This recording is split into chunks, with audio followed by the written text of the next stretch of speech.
I've been waiting to do this video for quite some time.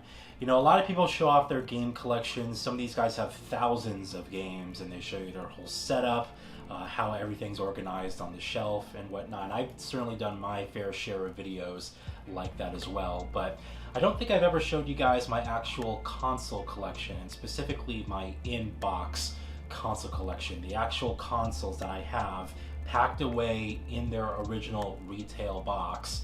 That's what we're going to be taking a look at today. I've been actually really excited to get to this.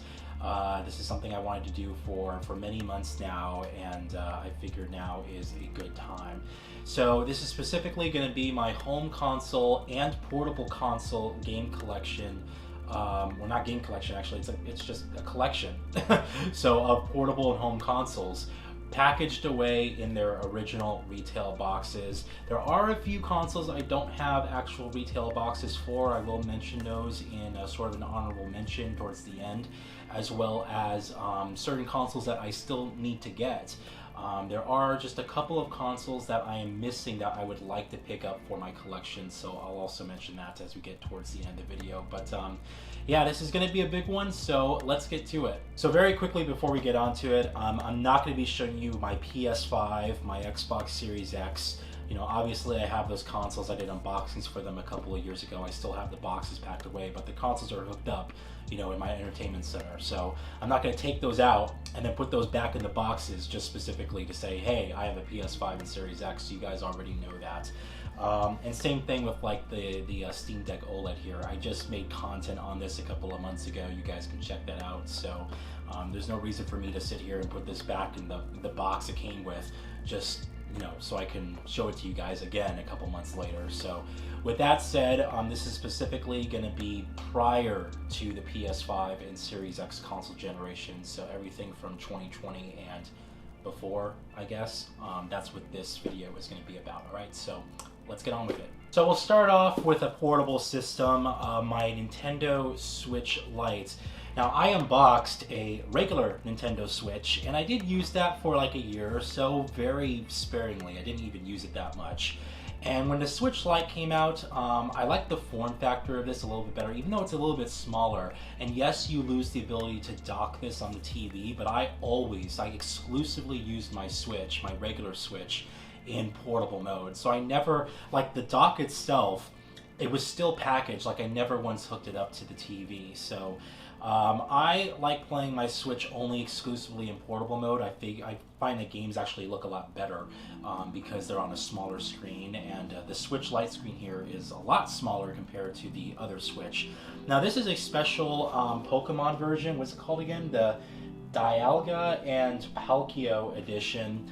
I don't care about Pokemon. I played it when I was like a kid and I had a Game Boy Color and an Advanced SP and stuff. That's like, when I played Pokemon, it was like back during those days. But the reason I really wanted this particular Switch Lite is because of the color scheme. The just gunmetal gray, the metallic finish, all that just looked absolutely gorgeous. And I just love the way it looks in that color scheme with this particular size. It's a beautiful, beautiful system. So yeah, the Switch Lite, I didn't do an unboxing for this on the channel, but this is something that I would like to do maybe sometime in the future. So the Switch life cycle is almost over, right? We're supposed to get a new Nintendo successor to the Switch. So maybe somewhere around that time, I'll actually do an official unboxing and show you guys like my whole Switch game collection and stuff. Let me know in the comments if you would like to see that. But yeah, I picked this one up, and this has basically been my normal regular Switch that I've been using for the last couple years now, so pretty cool. Next up, we have the Xbox One X, the Project Scorpio edition. This is the launch version of the Xbox One X. Project Scorpio was the code name that Microsoft used during the development of this particular system. And it's a really, you know, interesting, it's got its own exclusive kind of retail box on it, and then there's numbers up here. And if you follow the numbers in the 2-digit cents, it has all the dates, all the release years of the Xbox consoles leading up to the Series X, including the Slim and the revision models for like the 360 and all that stuff. So I love this system, to be quite honest. Unfortunately, it was one of those systems that I think came out a little bit too late in the generation. It didn't get as much love or attention as the PS4 Pro, releasing only a year prior to that machine. But what Microsoft packed into this little package, quite honestly, I mean, it's smaller than the PS4 Pro. It's a lot denser. And the fact that games were running at 4K resolution, like native 4K resolution. I remember playing like Metro Exodus on this thing, native 4K, it looked incredible. And there were like a lot of other games too, like Wolfenstein 2 was native 4K, Middle-earth's Shadow of War was native 4K. There's a lot of native 4K games on this system, and I think Microsoft did a really good job. In fact, I almost wish that the Xbox Series S was just a repackaged Xbox One X. I feel that that would have been better if they took the Xbox One X GPU, like the GPU inside the system, applied it to the Series S, and then just upgraded the CPU. I figure that that console would have had a much easier time, especially these days, running some of these games, as opposed to having it run, like some of those games on the Series S run below 720p resolution natively, and then it just upscales, you know, it to a higher res, and it looks terrible. So I really feel that Microsoft could have done a little bit more here with the support of this machine. But in terms of the design, I love this thing, and it's got this really nice, like, it goes from like a transition of a lighter gray to like a darker smoke black, you know, on the system. And it says Project Scorpio right on the front of it. It's a very, you know, slim, sleek, and just, you know, clean design. And I really like the actual box and everything for this. So I unboxed this for you guys, but this is something that I would like to do maybe an updated unboxing video for. In fact, all of these systems, I would like to do an updated unboxing video for specifically.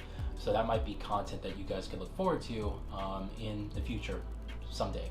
All right, so yeah, pretty cool.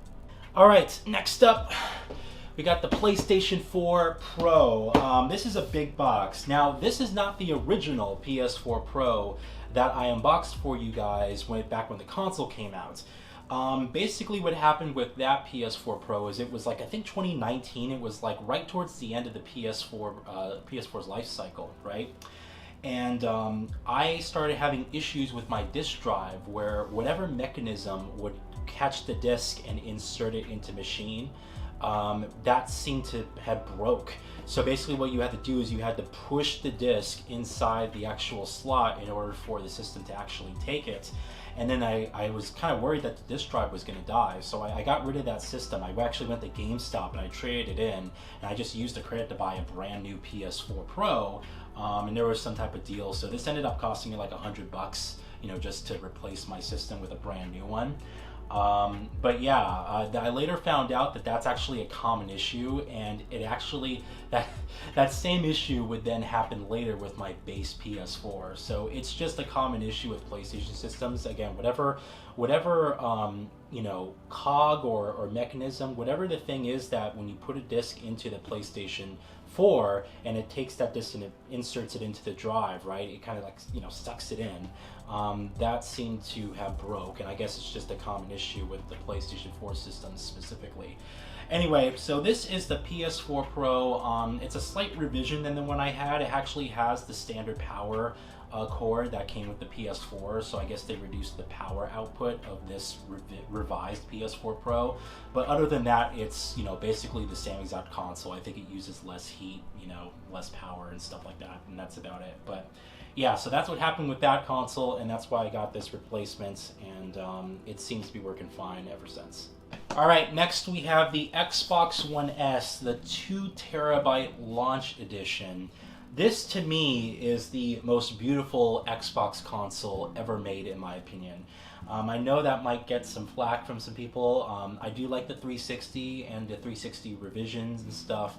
I even like the Series X in that design. I pretty much like all the designs of the Xbox console, even the original Xbox. You know, it's a cool of-the-era design.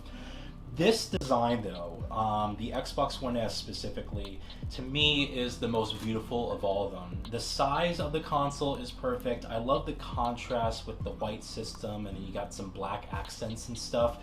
And I just think it's a very beautiful system. Now, this specific version has a built-in 2TB hard drive, which is the largest hard drive of any home console to date. So it was a special launch version that you could only pick up during the launch of the Xbox One S. And you guys might remember I did an unboxing for this, and back when I was working retail, one of my first jobs working at a retail store, we actually got one of these systems in. And whoever was in charge of putting this system on the show floor basically didn't do that, and it just kept, it stayed in the in the back storage room for like months at a time. So finally there was like a deal that our store had, and I used that in my employee discount to like get the system for like $200. And I ended up doing an unboxing for you guys. To me, this was also the introduction of me finally collecting 4K Blu-ray movies, since this system could fully play 4K Blu-rays. And so I started picking up a bunch of 4K Blu-rays, and this system was really the start and responsible for really the start of my 4K Blu-ray collection. So, but I love the design of this system. I've kept good care of it. It works perfectly fine, and the 2 terabyte hard drive is just something I wish was more standardized. It's funny, even with these new consoles, we have the PS5, excuse me, launched with less than a terabyte of SSD storage. The Xbox Series X was a terabyte, but there still isn't like an upgraded hard drive or an upgraded, I guess, version of the console you can buy with a built-in higher hard drive or SSD. It's just, you're stuck at the 1 terabyte max, and you actually have to buy, a separate SSD or one of those memory cards for the Series X to get expanded storage. So, it's just something I wish that, we would see a lot more of. But anyway, I love the design of this system, and it's kind of special to me because, again, I started collecting 4K Blu-rays because of it, and it's just one of my favorites of the bunch. But wait, we got more Xbox One love.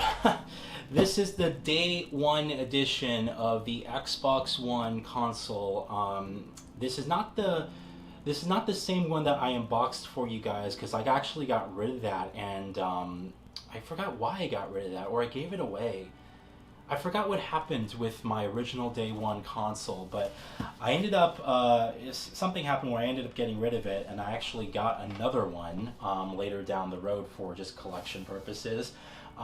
So this one kind of looks the same as the other Xbox One systems that came out. The only difference with the day 1 version is that you actually got a shiny metallic finish on a lot of the silver accents. So if you didn't buy this version, basically I think it's the disk drive and some of the buttons and stuff have a more shiny metallic reflective coating on it compared to the base Xbox One, which is just has like just silver accents. It's something small and detailed like that. But anyway, I like this machine for what it was. This was kind of weird because when it launched, it came with the Kinect camera that no one wanted, and I still have the Kinect camera in here. It's just completely useless. It's responsible for making the console so expensive. This console was also huge, and when you picked it up, you could definitely tell that there was so much empty space in the console, because I think Microsoft was so terrified of having another overheating problem with the 360, that they just wanted to bake all this space in the system. So you pick up the system and it just feels like a lot of empty plastic, right? That you have like a board in there, and then there's just empty space around it so air could actually breathe and things. I don't know. But anyway, it's a decent system. I kept good care of it. I'm glad I have all the components, again, for collection purposes. I haven't really used it much, and quite honestly, there's really no reason, I guess, to turn on this system other than nostalgia. But it's something that, I'm happy to have, and I did an unboxing for you guys on that as well back when the system launched, and definitely fun times. I miss the lead up to this generation, where it was just an exciting time to get new consoles, because we had just gone through the 7th generation, which was the longest generation, I think, ever. So we were all just like waiting, chomping at the bit for new systems, and when this was coming out, as well as the PS4, it was just, I missed that era so much, just the lead up to that. It was so exciting. It's definitely lost on me, and I think everyone else in today's world, where it's just like, everything's so digital. People just order things online. You don't go to the store anymore to pick up anything. But anyhow, yeah, Xbox One Day 1 edition. All right, and we got the PlayStation 4, the original launch version of the system.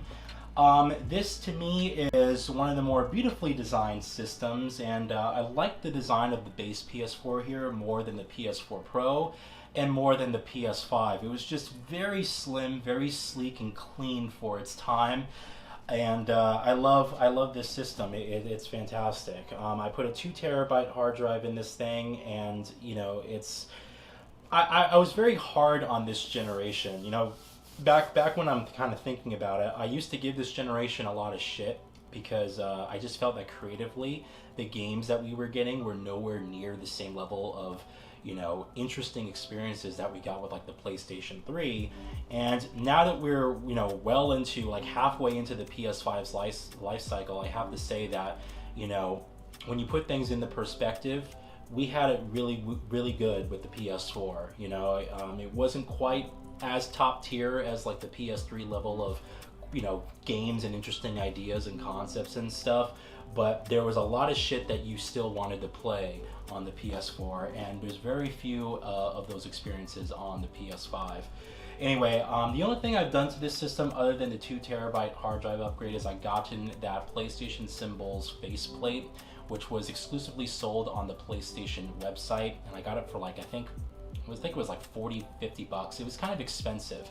That faceplate, however, is now worth, I think the last time I checked it was like $150 or something like that on eBay. It's very expensive. And I did an unboxing for you guys with that specific faceplate, which got a lot of views. So it's just a cool collector's item in that sense. I just recently turned this one on though to show you guys sort of my collection of digital libraries last month. So, you know, it still works perfectly fine. But, oh, as I mentioned with the PS4 Pro, the disc tray, it happened with this system as well. So again, whatever mechanism that grabs the disc and inserts it into the machine is broken. In order to put disc in this thing, you have to like push it in, and then it takes it, and it ejects fine, right? All the systems eject the disc fine, but you know, for some reason, whatever you know, tool piece that's supposed to grab the disc and put it into the system, it doesn't work. So other than that, it's perfectly fine. It also, this system, I never got the jet engine shit, you know, that a lot of people complained with this system because of how loud it got with the fans. But admittedly, because I got a PS4 Pro around launch, I didn't play a lot of the more graphically ambitious games on it. So it was like a lot of games. I basically used the system heavily from 2013 to 2016. And then that was it. So probably as time got on and more games got more graphically ambitious, maybe that caused the heat to be a lot more intense. But I don't know. Anyway, the system performs fine for me other than that disc tray issue, and I like having the PlayStation Symbols faceplate on there. It looks really cool, but yeah, pretty awesome. Now we're getting into the fun stuff. We got the Xbox 360e. This system I purchased brand new, never before used, and actually it was sealed and everything. I only unboxed this and took it out of the actual, you know, protective film and all that stuff, only to put a 500 gigabyte hard drive in there. So it was about like 2015 where, you know, I was collecting a lot of games for the 360, and I was actually worried that my systems were going to break down, and I wanted to have a backup system just in case that ever happened. The 360 has the most, I have the most games for 360 than I do for any other system, right? I think 180 games or something like that in my collection, and a lot of those are still not backwards compatible with the Xbox One and the Series X. So you need a 360 to play that, and I just wanted to have a system that I knew I could rely on, that wouldn't be prone to having those issues, and one that would just work and not be used or not have a lot of time on it. So I bought a brand new 360e for like 200 bucks. It was like 2015. I got it for like 200 bucks, and it was a 4 gigabyte model, but again, I put a 500 gigabyte official OEM Microsoft 360 hard drive in there, and yeah, I just never used it. So it's one of those systems that just honestly stays in my closet, and I don't, you know, it's just there just in case. I do like the design of the system though. You know, I think the revision and stuff looks nice, but you know, I think it's one of those systems a lot of people forgot about, because Microsoft released it right in June, right before the 360s, right before the Xbox One, excuse me, would come out. And it's kind of like, wait, why are you releasing a new 360 model right before the Xbox One. It just made no sense. And Sony did the same thing with the PS3. I don't know what they were thinking of. But I do like the style of this, but again, it's not really my main system, and it's just there just in case anything does break down. Yeah, that's about it. Oh, we got some portable love now. The PlayStation Vita. This is the same box and the same system that I unboxed for you guys back in 2012 when the PS Vita launched. I love this system. This is the 3G Wi-Fi version, which is hilarious because, you know, yeah, it was 2012, but you could still do 4G in 2012. It was kind of like new.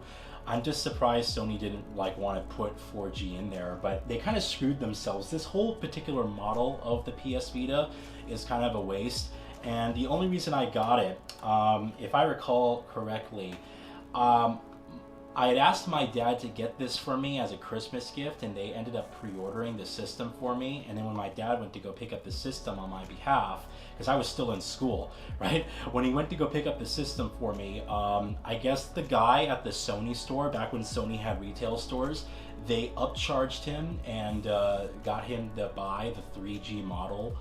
So I literally came home and he's like, "Hey, I got your Vita." And he got me a 3G Wi-Fi model, and he got me an extra bundle with like the 64 gigabyte memory card. So those memory cards that are really expensive now, they're like over $100. I have 2 of those.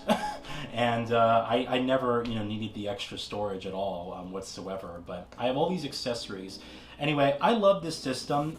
This is one of those systems I wish Sony would just, I wish they supported, because the potential for this machine is just phenomenal. I wish we got like a Grand Theft Auto, you know, City Stories, some type of, you know, small Grand Theft Auto game on it. I wish we got a Yakuza game on this. I wish we got some type of Bethesda RPG. You know, we got a Killzone game, we got an Uncharted game. That was really cool. But there wasn't like a Gran Turismo game. There wasn't really a Metal Gear game specifically like Peace Walker for the PSP. There wasn't anything like that. And this console had so much potential, and everyone who owns a Vita, collectively, I've never seen anyone who actually doesn't like a Vita who owns one. You know, everyone loves the system, but Sony just did nothing in the way of actually supporting it, and unfortunately it died with very little support. If you're a fan of Japanese games and JRPGs, then this is a great system for that, but if you're looking for something a little bit more streamlined like myself, you know, there really wasn't anything. So I have a small Vita collection, and I probably should do a video showing you guys my PlayStation Vita game collection, and you know, talking about why I love the system so much. Might be time for a retrospective, but yeah, I love the Vita. I think it's a great system. I just wish Sony supported it. Going back to Microsoft, this is the Xbox 360S. And it would be my main Xbox 360 that I used towards the latter couple of years of the console's life cycle, because my original 360, I had a 60 gigabyte that red ringed. And this is a console I actually got used off of eBay way back in high school. I remember it was like a part-time job I had, and when my 360 red ringed, I was like, shit. And I was looking around, and I found this guy selling a Xbox 360S with a skin on it. It had like this white, like carbon fiber type skin that he put over the system, and I didn't care about the skin. I think it looked cool at the time, but you know, I like my things stock OEM. That's how I am today. Like when I have my car, I don't put any customization or any shit on my car. You know, I don't want to do custom rims. I don't want to do anything. I like things stock, you know, original equipment manufacturer. That's the type of thing, type of style that I like. So I took the skin off eventually, and thankfully when I took it off, you know, the actual body of the machine was in pretty good condition. There's some light scratches on it just from use, but you know, it definitely doesn't have any used like big gashes or anything like that on the actual body, which is useful because this is the system that is completely shiny black plastic all around it. They made a later revision of this particular model, which had a matte finish, which I see a lot of people own usually on YouTube. They have that particular version that came out like a year or so later. but this is the original launch version, which came with a 250 gigabyte hard drive, and you know, this is the one that they gave away at the Microsoft E3 2010 conference. Do you guys remember that? When Microsoft, it was Don Magic, he was like, hey, everyone in the audience, you're getting a 360S. We're shipping it out to you. I wish I was going to E3 at that time. That would have been awesome to have had a machine, you know, shipped out to me directly from Microsoft. That would have just been legendary. But anyway, I love this system, and it's actually, it's been the most reliable of my game consoles. One of the most reliable, I should say, that I've owned. Never have any issues with it. It's not loud. It doesn't make any noise. The disc tray is perfectly fine. It's a great, this system more than makes up for the issues that the original 360 had during its life cycle. They did a good job with this system, and I do like the profile. I do like the shiny black plastic, even though it's really hard to keep clean. I do like the look of this machine. So awesome to have this, and yeah, it's been holding me over ever since, and I hope it will continue to do so for many years to come. Some PlayStation 3 love. We got the PS3 Slim. It only does everything. I loved that slogan, and just those ad campaigns at the time. Man, I like to play beyond the weird stuff too with the original PS3, but there's like an era, like when they were launching this system and Sony was getting really aggressive with the value for the PS3, and they had like Kevin Butler and all that stuff. Oh my god, the memories. I miss those days so much, man. I really do. Anyway, I bought this system because my PlayStation 3 80 gigabyte at the time died. It died for like the 5th time. I think it was like the 5th time my system died. And I got so pissed of having to send, because I had 5 PS3s, and these were the 80 gigabyte MotorStorm bundles, the E01 models that were backwards compatible with PS2 games. So I had like 5 of them, and they died. Like, they consistently died. And let me tell you something. I took good care of those systems. They weren't like in enclosed spaces. In fact, the last one I had was literally sitting on a desk in an open room. Like, it wasn't even in a container. And it still fucking died. I had more bad luck with PS3s than I did with 360s, which I know is like the I'm like the polar opposite of most people there. But I love that system. I got so annoyed when my PS3 80 gigabyte died for like the 5th time that I just went to GameStop and I purchased this. And this was the 160 gigabyte version. I think they have a 320 as well. But this was like 2012, like a year before the PS3 was about to end. And I knew I needed a system because you have like The Last of Us coming out. Beyond Two Souls was coming out. There was another couple exclusives coming out for the PS3 as well. So I knew I needed a system to play games on it. And I just went and got this one. But honestly, this system's super reliable. It's been the same one that I got in 2012. I never did an unboxing for you guys, but I mentioned it in a channel update that I got a new PS3. That's what I did. And this is the same system that I've used for over 10 years now. And it's awesome.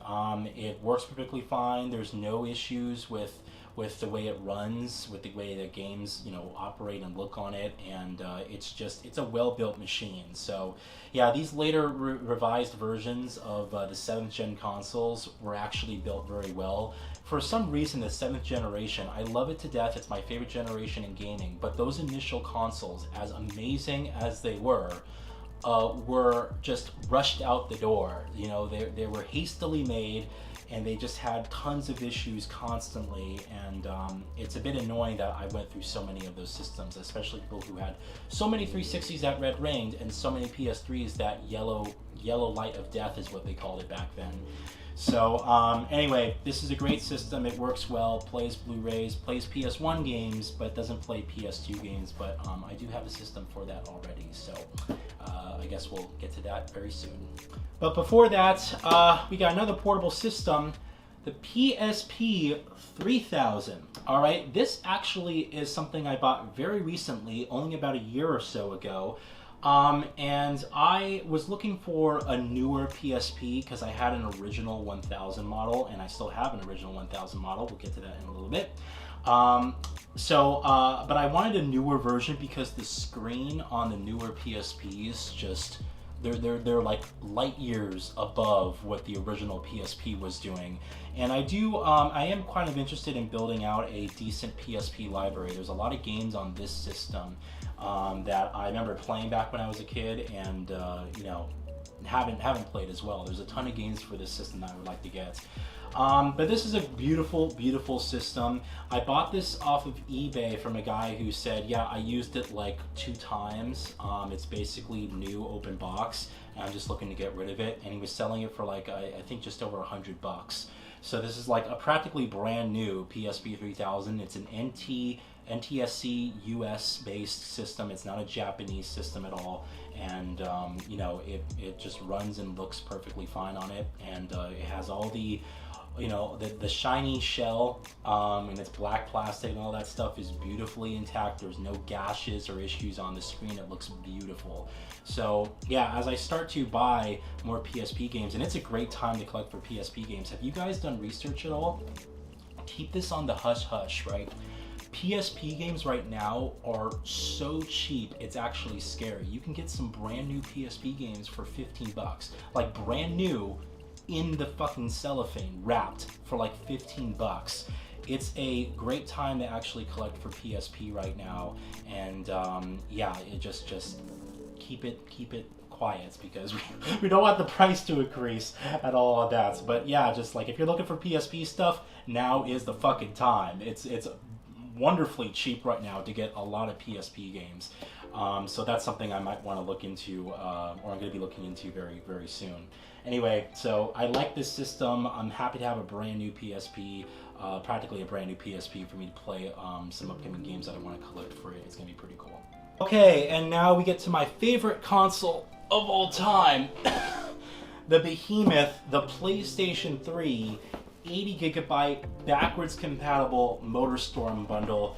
This is the this was my first 7th generation console I bought. My dad got me this for a Christmas gift back in 2007, and I remember I got this system, and I got Uncharted Drake's Fortune, and I still have my original copy of Uncharted Drake's Fortune that I got back in Christmas 2007 as a gift. I played that game a dozen times. It's absolutely beautiful.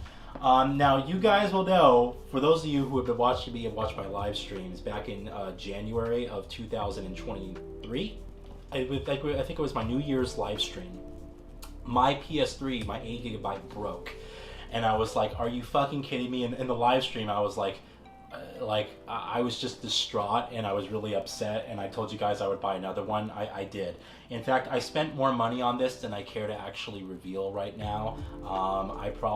This was a splurge for me, but it was also, this is my favorite console of all time. It is the one I am most nostalgic for, and this PS3, this specific model, I bought this thing, it looks practically brand new. I've never seen a PlayStation 3 from this era with this particular model look as good as this particular version. So I am babying this thing. To be honest, I'm not really using it because I need to get someone who's going to replace the NEC tokens on this thing, on the motherboard, because when my PS3 broke again for New Year's of 2023, I basically had done a lot of research, and I realized that it's not just the fucking, processor overheating or the thing becoming unseated from the motherboard. A lot of it is the capacitor tokens, the NEC capacitor tokens that seem to go bad. So it's going to be like another like $200 for someone to actually go in there and open this thing, and who knows what they're doing, and replace the capacitor tokens. But I'm saving this for a special occasion back when when I can really kind of focus in on spending that money first of all, and getting those capacitor tokens replaced, and then using this system, because it is just, there's a lot of great memories, and of all my gaming memories, this is the one that I'm most protective of. So that's why I just love this system, and the box and all these accessories and all this stuff. It's just wonderful. So absolutely love it, and I'm really happy to have finally owned this, own another one, I should say. I'm just going to be very If this one breaks, I'm gonna lose all hope, man. I'm gonna lose all hope. It can't do that to me. This is gonna be my 7th PS3 if it breaks, my 7th 80GB E01 model. And I want to play PS2 games on this too. I need to just do everything possible to keep this thing alive. It's a struggle, but I'm just so happy to actually have one in as good of a condition as this. I mean, this is next level beautiful. This particular console looks better than the one I had that broke in 2023. So it's gotta be like in a sterile environment taken care of. So I need to hire like a bodyguard to overlook this thing. Not even joking. I know. Where is the Nintendo love? Well, it's a little bit here. This is a Nintendo Wii. And I had picked up this system after being interested in playing some GameCube games via backwards compatibility. And this is a Wii that does have full backwards compatibility with GameCube. Now, I purchased a Wii, and the Wii was sort of, well, basically it was like my sister and I purchased a Wii. It was like a family system, basically, you know, back when we were like really, really small kids. And yeah, we had a Wii, and everyone used it. And then what happened is, because, you know, no one takes care of their systems and consoles like I do, there was some cable on the floor. This isn't even a joke. Someone left like a cable on the floor. Someone walked over the cable, it tripped, and it pulled the Wii down, and it fell on hardwood floors, and it just cracked the system. So that's what happened to the Nintendo Wii, the original version that I had. And then later down the line, you know, when it was like I think it was 2018, it was, you know, years ago, a couple years ago, I ended up buying another Wii, and I don't even tell anyone I own this, because the moment I say, oh, I have another Wii, and there's like family over, oh, let's hook it up, let's play Wii Sports. Like, no, I'm being so protective of this thing. So I got this system because there are a couple Wii games that I do want to play, but also GameCube backwards compatibility. I actually have component cables for the Wii, but not for the GameCube. So you can play the GameCube games via backwards compatibility on the Wii, and use the GameCube cable, or use the component cables, excuse me, to get a higher video output. And so that's sort of my plan on how I'm going to tackle the enhanced definition era of GameCube games, right? Progressive scanned.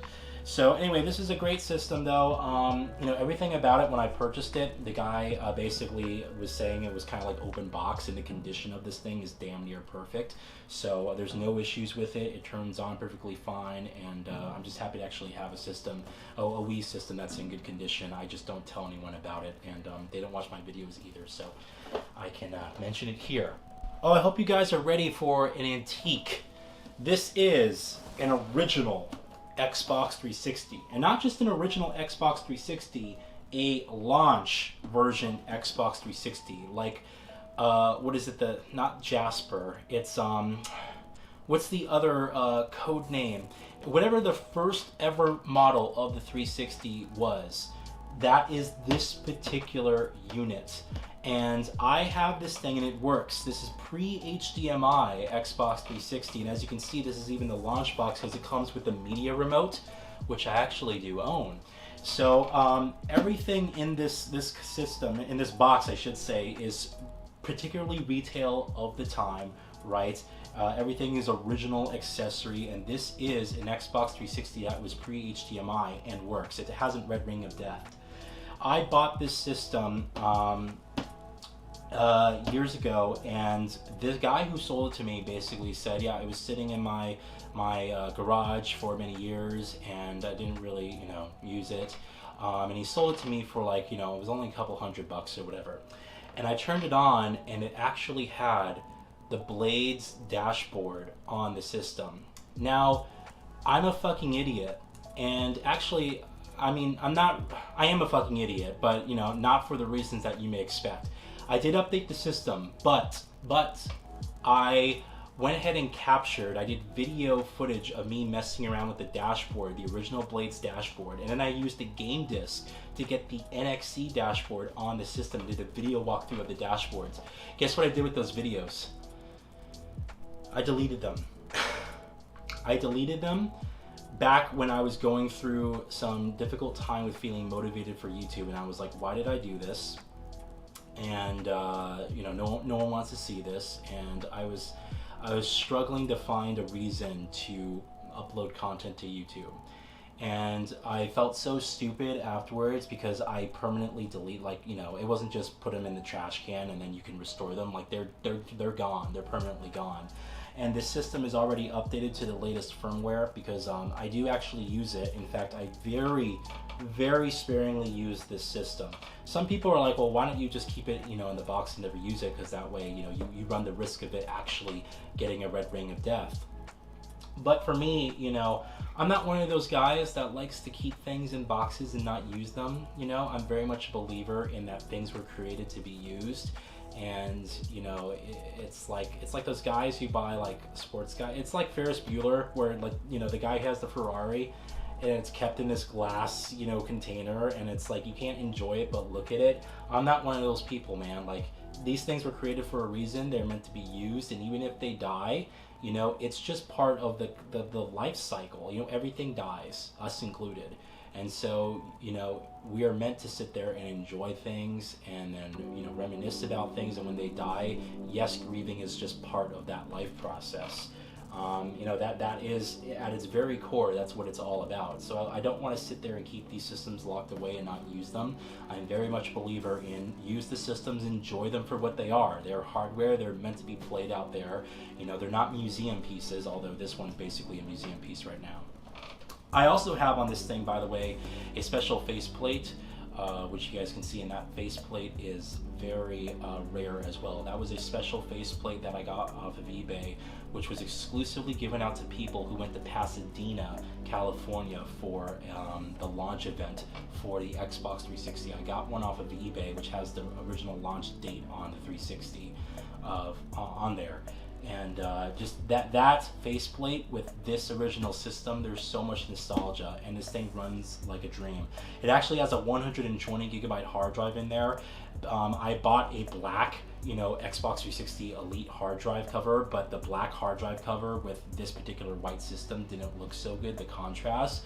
So I actually had to screw open the hard drive container that I got with the one for the black Elite you know, hard drive for the 360. I screwed it open and I just replaced that hard drive and put it in the regular casing for this one, so that I have the illusion of basically the 20 gigabyte hard drive look, but it has a 120 gigabyte hard drive from the Elite system in there.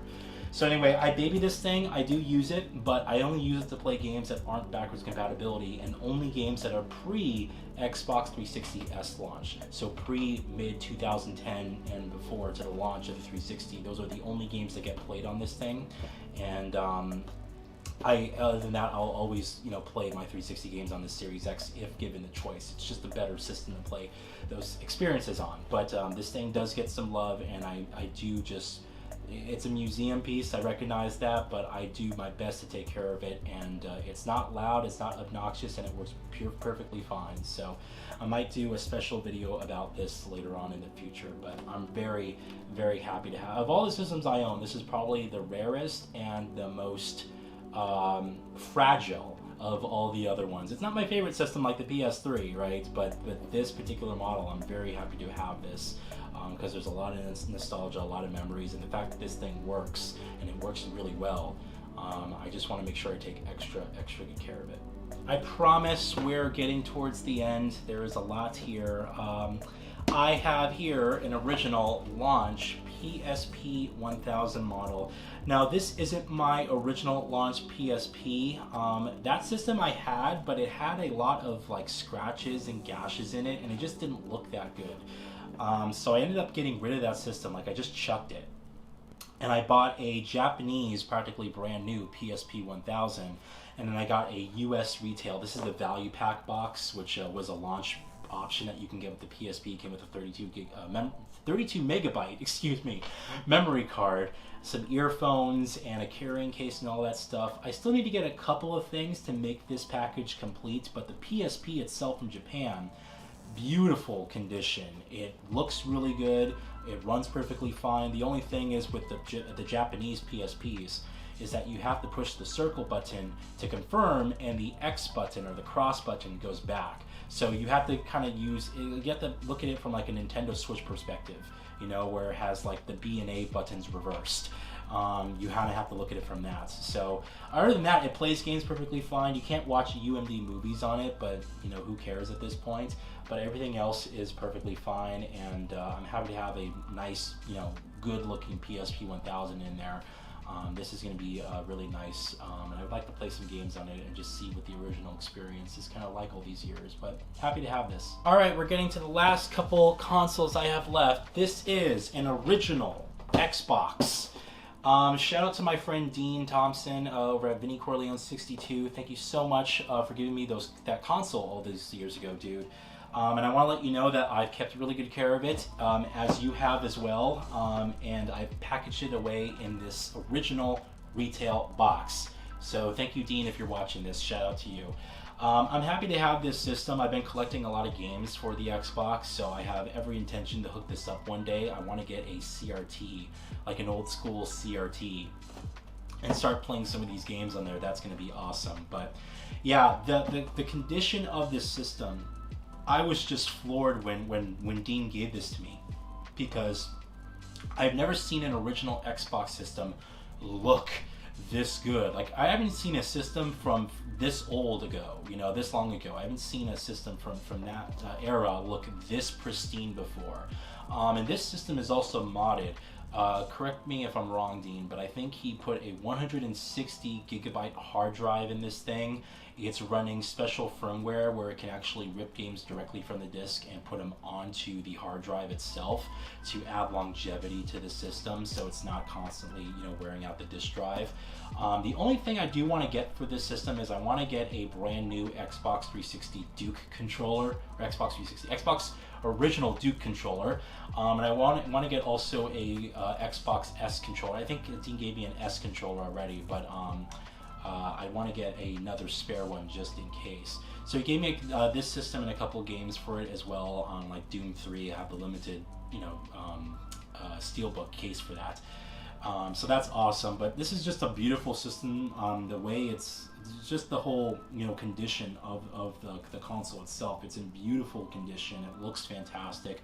I'm happy to have as well this original retail box for it. It looks fantastic. And everything like that. So I have every intention, Dean, of hooking this up one day to hopefully a CRT and playing some of those games and doing reminiscing videos for you guys on the original hardware here. And I think it would even be beneficial for me to do as well an official unboxing of not just this Xbox, but all the consoles that you guys seen, like updated unboxing videos. Let me know if you're interested in that. But yeah, this is an awesome system and one of the more precious gifts that I've received over the years. So thank you very much, dude. Oh, the memories of this one. PlayStation 2. Man, this is actually my original PlayStation 2 that I had ever since I was a kid as well. That's in here, but I obviously didn't have a retail box from all those years ago, so I ended up buying a retail box off of eBay, and the condition of this box is excellent. It's an original launch box as well. I'm so happy to have this system. I even bought a brand new DualShock 2, like brand new OEM directly from Sony. I paid a pretty penny for that one, but I wanted to get an original, you know, DualShock 2 in there, brand new at the time, and I was thankful to get that. This system, you know, there's not much else I can really say. It's a legendary system. The PS2 has so many great games. I've been collecting a lot of games for the system as well. So just like the original Xbox, I want to hook this up to a CRT and just play games off of it and see how that looks. And I love that I have an original box for this. This is just awesome. It runs perfectly fine. It's also, in my opinion, one of the more, you know, timeless consoles that was ever made. I think the design of the PS2 still holds well as one of the most beautiful designs ever. I really like the original PS3, the original PlayStation 3 design as well. That just looks like a very premium, expensive design, but I think if you want something that's clean, that's, you know, just doesn't ever age, it just always looks good. The PS2, and specifically this launch PS2, just continues to look phenomenal at all times. So yeah, I love this system, the games on it and everything like that. I'm so happy to have an original box for this system as well. So it's just awesome. And the final console I have, boxed at least, I do have other systems that I just don't have retail boxes for, so that's what specifically this video is about, but I'll mention those in a little bit. an original PlayStation. The original PlayStation DualShock revision, not the original launch version, but the reason I got this particular version is because this is actually my original PlayStation. Back when I was, I must have been like 4 years old at the time. I remember I had two systems, the N64 and then the original PlayStation. And I loved them all, but I had this particular model of the PlayStation which had the DualShock controller and also the slimmer video output. It didn't have the regular composite video cables. It had that connector that PlayStation would use for the PS2 and stuff. Yeah, so I want to get a box for specifically my machine. That's what it really came down to. I have kept beautiful care of this system. Love it to death, and you know, this is a system that I do eventually want to collect games for. But you know, this is a very special box because of how old this console is, and I'm just really happy to have this. And it's very nostalgic, you know. I'm not sure if it's, I guess the original color for this was blue, because I bought the box off of eBay, so I assume the original color for this was this kind of sky blue, unless it's just faded and it was gray. I don't know. But anyway, yeah, I just love this system. It works perfectly fine. See, this is the thing about old hardware. Why is it that my PlayStation, my N64, my PS2, like, why do all these systems that I've owned since being a child, they still work today? You know, and these are the original systems. I owned them when I was a kid, so I wasn't actually like giving a shit about them. I just used them, you know? When you're a kid, you don't realize what you have. And I still managed, these consoles still managed to like run and just they run perfectly fine. And then here we are, like, I never had issues with the PS4, well, besides the disc tray. But like the PS3, I went through 7 of those. The Xbox 360, I went through like 4 of those. You know, why do these systems last for eternity? You know, it's just, they don't make them like they used to, I guess. But anyway, yeah, still works, still beautiful, and of all the consoles, of all the boxes I have, this is the oldest. But there are other consoles I own, so let's take a look at that. Now, outside of my retail boxed consoles, I also have other consoles that I just simply don't have the retail box for. So very quickly, I'll just go through these. I do have a GameCube here, and it's nice. It wasn't, I think it was called Indigo, whatever that purple color scheme was called. Anyway, it's an original GameCube.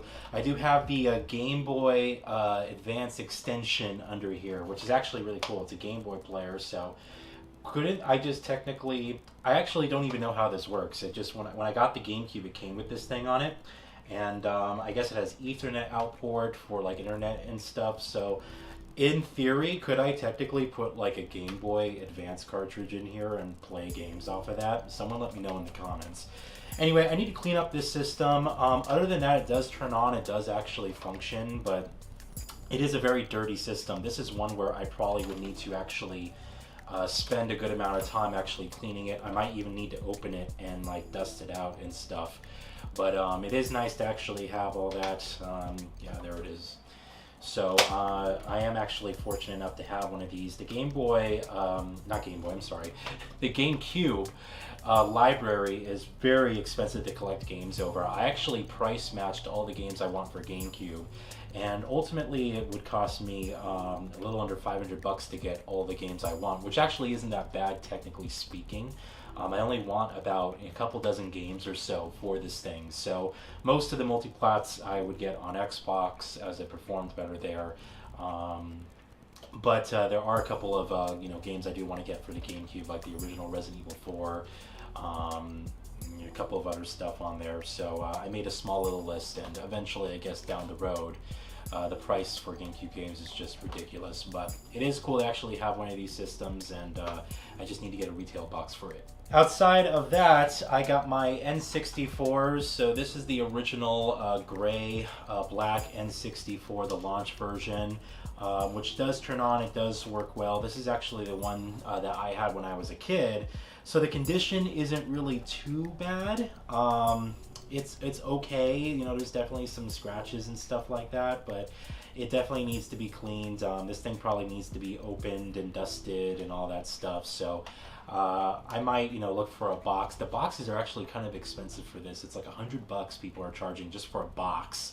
So at that point, you might as well just get the console with the retail packaging, because it's not that much more expensive. Now I have one of those black ones, and then in a better condition one, I do have a gold one. Now this was a Toys R Us exclusive, for those of you who remember that store. I remember actually quite vividly when I went to Toys R Us with my dad, and for some reason, I don't even know how, I finagled him to buy me another N64, and it was the gold Toys R Us edition. I think I liked the color when I was a kid. This one is in a lot better condition than the actual gray one I just showed you. It's a lot cleaner, and those of you who are sort of eagle-eyed viewers will recall that I actually have this thing on display on my shelf back there, so you might kind of catch it in the background when I'm doing vlogs and stuff like this.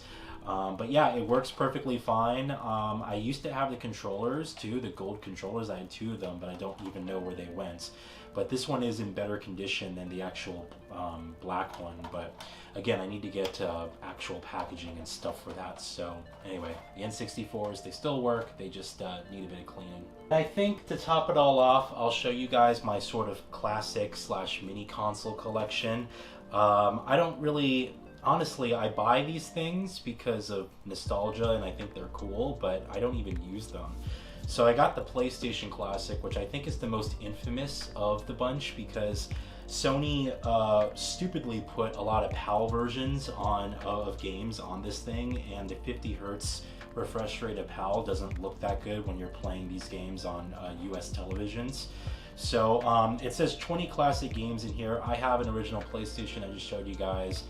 Building out that collection, so it's not how I would prefer to play these games anyway, but I do have a classic, a PlayStation Classic, I guess. I don't know if, it's weird because Sony released this, I think, just to cash in on the Nintendo stuff, but I don't even know if we're going to see another one. Like a PS2 Classic would be pretty cool, but, you know, if they do it right, it would be awesome, but I don't even know if they're going to, you know, even follow through with that.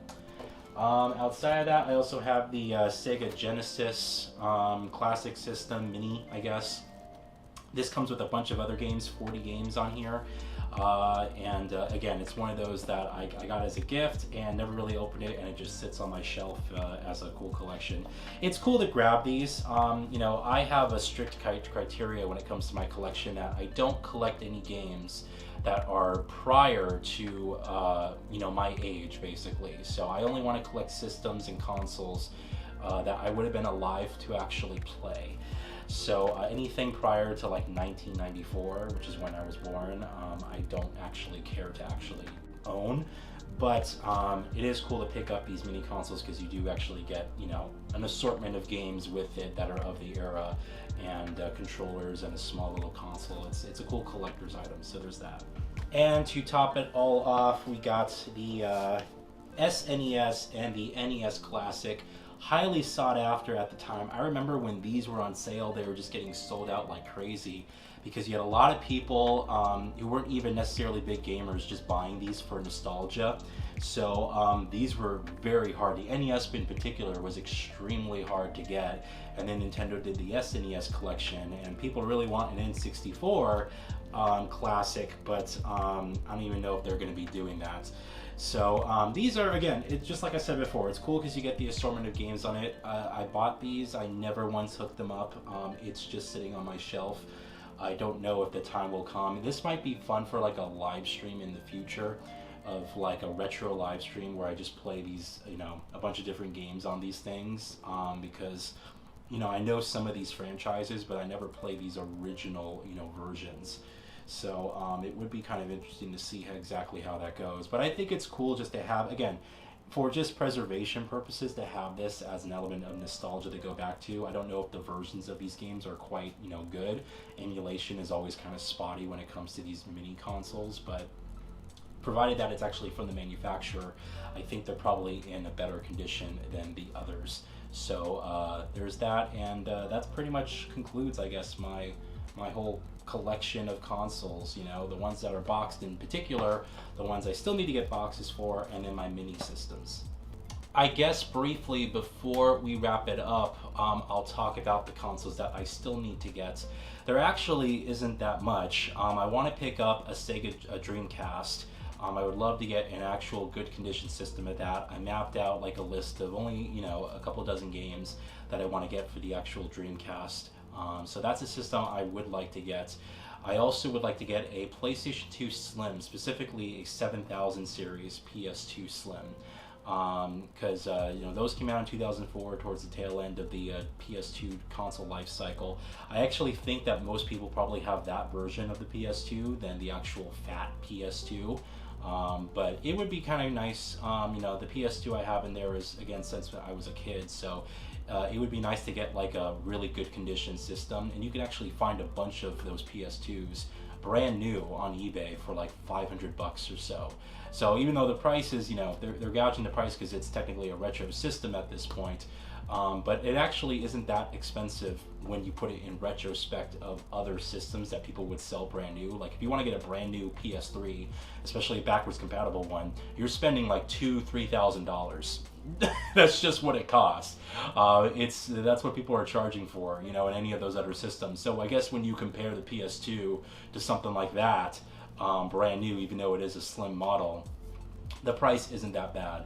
So I'd like to pick that up, and then I have some portable systems I would like to get. I'd like to get a nice condition Game Boy Color, a nice condition Game Boy Advanced SP, as well as a Nintendo DS that's in a pretty decent condition.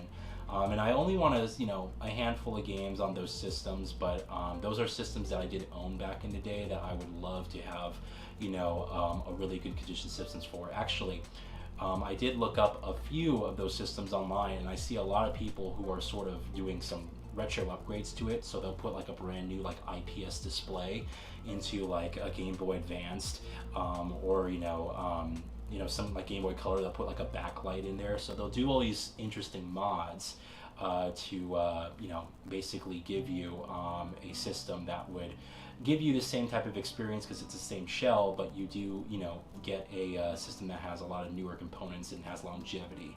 So that's probably the best route to go for when it comes to picking up one of those systems. But outside of that, you know, most of my consoles I do own at this point, and I am happy to have. It's just a couple of ones I would like to get for, you know, pickups and some small handful of games for those systems.